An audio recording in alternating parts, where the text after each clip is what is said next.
Decades ago, manufacturing costs were mostly human.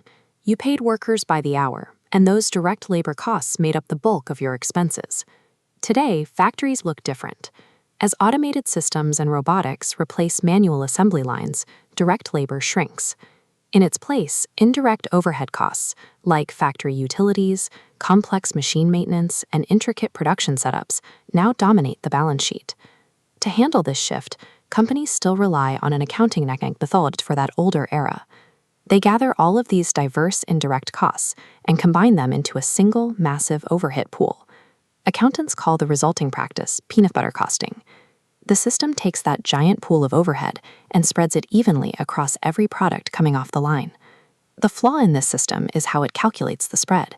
It relies on a single, volume-based driver, like direct labor hours, to distribute costs that have no direct relationship with labor.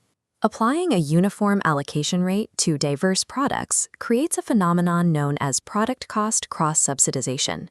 This occurs when high-volume, simple products end up absorbing the financial burden generated by low-volume, highly complex products. The result is a system where the costs of manufacturing are reduced to a simple average, creating a uniform financial profile for products that may place vastly different demands on factory resources. This diagram shows the architecture of a traditional volume-based cost accumulation system. Looking at the top row, you can see how overhead begins. Disparate indirect costs like real estate taxes, indirect materials, and utilities are tracked in separate general ledger accounts. These diverse accounts are collapsed into one unified indirect cost pool. Below that, the system forces all of those aggregated costs through one bottleneck, a single volume-related allocation base, such as total machine hours. The bottom row represents the outcome of this architecture, an identical dollar amount assigned to every final cost object. When overhead was a tiny fraction of total costs in the 1950s, this blunt averaging worked well enough, but it creates significant inaccuracies when applied to a modern facility producing a wide mix of products with varying levels of complexity. Using a single volume-based driver to allocate diverse indirect expenses guarantees a distorted view of what it actually costs to manufacture a product. To see exactly how this distortion works, we can run a diagnostic test on a single month of production, evaluating the same data under two different accounting architectures. A company produces two similar items, Product A and Product B.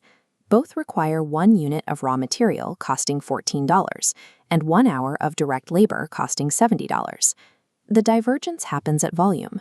The factory churns out 1,000 units of Product A, but only 100 units of Product B. During this run, the total manufacturing overhead incurred for the entire month is $20,000. This calculation table outlines the traditional method, using direct labor hours as the allocation base. Because Product A uses 10 times as many labor hours, the formula forces a 10-to-1 allocation ratio, assigning $18,182 of overhead to A and $1,818 to B. Adding direct costs, the final cost per unit is exactly $102.18 for both.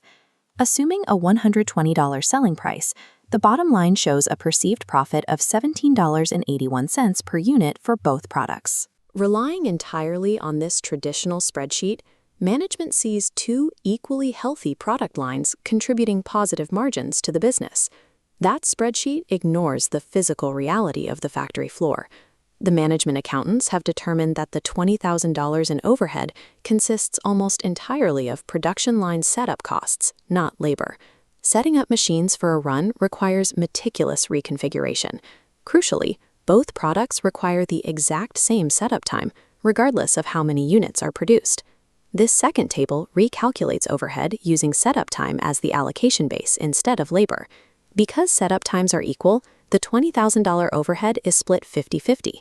Total costs shift dramatically. Product A drops to $94,000, while Product B spikes to $18,400. Spread across 100 units, Product B's true cost is $184 per unit.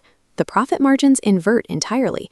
Product A generates $25.99 per unit, while the company loses $64.01 on every unit of Product B. The volume-based allocation was penalizing efficiency. The high-volume product A was heavily subsidizing the expensive fixed setup costs required for the low-volume product B. Volume-based metrics punish high-volume efficiency to mask the inefficiencies of specialized low-volume production. Resolving this paradox requires a different accounting framework, activity-based costing, or ABC. ABC divorces overhead from broad volume metrics. Instead, it identifies specific activities within the organization and attaches costs directly to the resources those activities consume. This diagram illustrates the activity-based costing path. It begins by isolating resource costs and mapping those down into specific activity cost pools. Tracing the flow down from a pool, like production setup, the system uses an activity driver to assign an exact cost to each final product. ABC classifies activities into a 4-tier hierarchy. The base is unit-level activities, performed for every item produced. The next tier is batch-level activities, like production setups for groups of outputs. Then, product-sustaining activities support specific lines. Finally, facility-sustaining activities cover overall operations like accounting. By mapping cause and effect relationships across these 4 tiers, instead of arbitrary correlations, an ABC system reveals the exact geometry of a factory's resource consumption. Once the true cost is visible, management shifts from product costing to strategic execution, a process known as activity-based management. Breaking overhead down into granular, measurable activity pools enables a comprehensive process value analysis. This analysis classifies every step on the factory floor. A value-adding activity contributes directly to customer satisfaction or product quality. These actions cannot be omitted without losing the responsiveness demanded by the customer. A non-value-adding activity does not make such a contribution. These are processes that can be eliminated, like excessive material handling or storage delays, or redundant inspections. With clear data separating value from waste, operations managers can surgically target and eliminate non-value-adding costs.